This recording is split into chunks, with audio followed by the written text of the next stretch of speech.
let's proceed to Amazon Simple Notification or SNS. So dito, maglalagay lang tayo yung topic natin. Sabihin natin my SNS.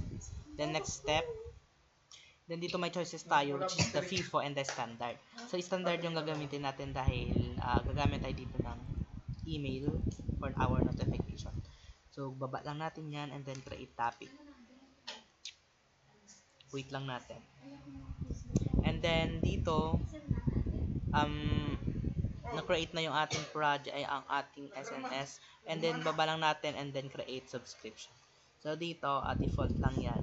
And then dito may pagpipilian tayo dito mga apps, Lambda, email, messages, and HTTP, and then pwedeng SMS. Pero email ang ating gagamitin, and then pwede natin dito gamitin yung ating real account. And then gagamit din tayo mamaya ng fake account para yan. And then create subscription. And then dito sa status niya, pending confirmation at saka email yung ating ginamit. Punta tayo sa ating email and then refresh.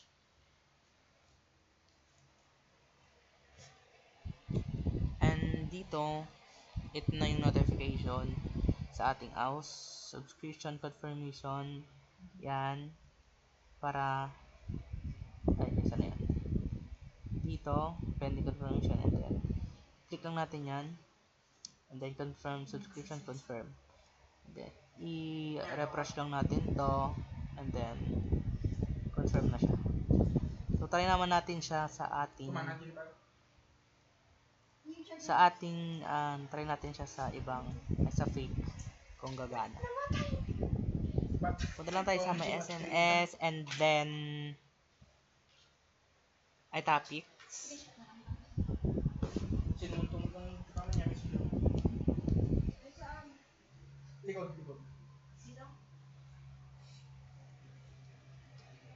Close na natin yan. Gamit tayo ng fake email.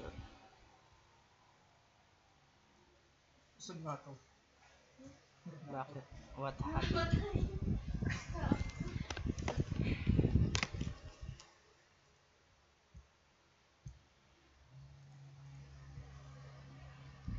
Create subscription tayo ulit, and then same process. Lagay natin dito ito,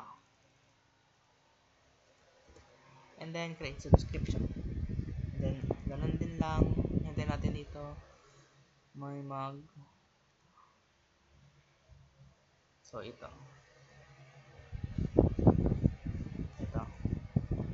so ganun din. You have chosen to topic, confirm subscription, then refresh lang natin yan, then confirm. So ganun lang yung ginagawa ng SNS, no, for notification.